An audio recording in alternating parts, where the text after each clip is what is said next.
It's your boy JD the Black Pilot here with the video on some money saving tips prior to starting flight school. So check it out. Okay, let's go.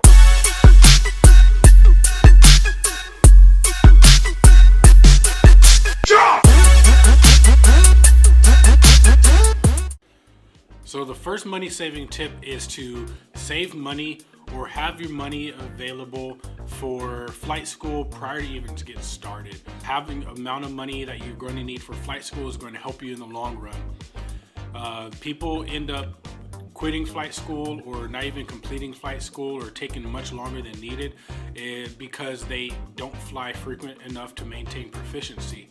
A lot of times people save up maybe $2,000 to $3,000. They go fly, and by the time that $2,000 to $3,000 is gone, they have to go save more, and that's going to take a couple more months to save up. So if you just save up the amount of money that you need for flight school, and you don't have to worry about running out of money because you'll have the money set aside for that. My next money saving tip is to fly frequently. You need to fly at least 3 to 4 times a week. People, like I said, don't maintain proficiency. So if you're flying 1 time a week just on the weekends, that's likely going to take you a lot more than 70 hours. Because if you fly on a Saturday, you go through Sunday, you go through the rest of your work week, by the time next Saturday comes around, you have to try to remember everything that you just learned on your previous lesson. So if you can fly regularly, you'll maintain that proficiency, it'll stay fresh in your head, and then you're not repeating lessons. So flying 3 to 4 times a week at minimum is definitely recommended. It's going to save you a lot of money in the long run. My next money saving tip is to get your medical certificate before you even start flight school. You can go on the FAA's website and look up for different AMEs, and AME stands for the Aviation Medical Examiner. They're a specific type of doctor that specializes in giving you a medical physical to make sure you're fit to fly an aircraft. So you can go on the website for the FAA and search in a certain amount of radius based on where you live and look and see which medical examiners are in the area for you. Now, when I was searching for a medical examiner, I went through I looked at the flight schools that also employ doctors for those specific reasons, and some of those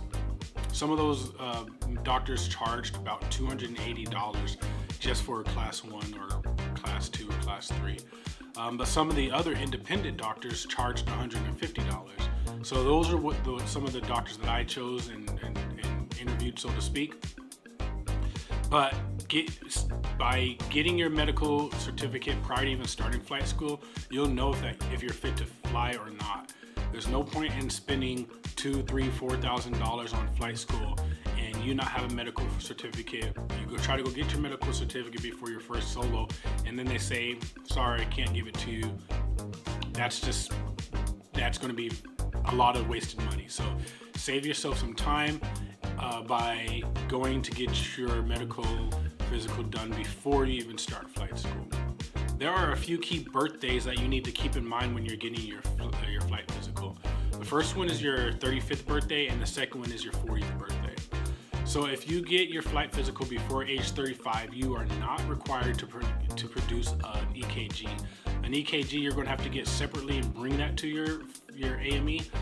That's going to cost you roughly $100 to $125. So if you get your flight physical before age 35, you don't have to provide that document.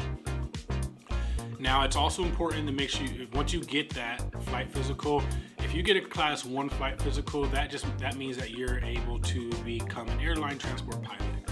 If you get a class 2, that means you're able to become a commercial pilot, and then everyone else for your private pilots, recreation, sports, etc. have a class 3.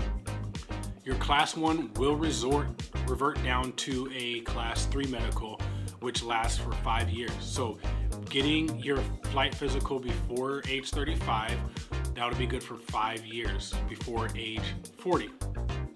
Now, I mention that because after age 35, you need to have an EKG. But after age 40, your class 3 physical is only good for 2 years and not 5 years. So if you time it right, you're able to get your class 3 physical before your age 35 by not having to give an EKG. Then that will expire right before your 40th birthday. You have to get an EKG then, but then that flight physical will last 5 years again. So you won't have to get another flight physical till age 45. If you get it after 40, you have to get it in 2 years. So think about your birthdays if you're an older person. I say older, but I don't mean you're old, but if you're getting up there in age, and that will help you save some money as well. My next money saving tip is completing your ground school online. In my previous video, I talked about questions to ask the flight school, and one of the questions I told you to ask was, is your ground school required to be completed in person, or can I complete my ground school online? This is the reason why. Most of those ground schools through the flight schools cost about $700, and they're going to take you about 10 weeks to complete, and you have to go in person for those classes a lot of time. Well, you can complete it online, and there's several companies out there. I'll put up another video on specifically the ground school that I chose to go through, but you can complete your ground school online at your own pace. But if you complete it before you even start your flight school, which you are allowed to do, then once you start flight school, only thing you have to do is focus on flying. You don't have to worry about the ground school, and you'll come with the wealth of knowledge that helps put things in context for you when you're in the aircraft. You already know about weather minimums. You already know about airspace. These are all things that you don't even have to stress about learning at the same time as flying, because you already have that knowledge base. You already have that test out of the way as well. And your instructors oftentimes appreciate that they don't have to teach that. They can focus in on helping you become a safer pilot. I hope this video was helpful for you on some money saving tips prior to even starting flight school. Leave comments down below, and don't forget to like and subscribe, and you'll be notified when I release my next video. So thank you for supporting, and take care.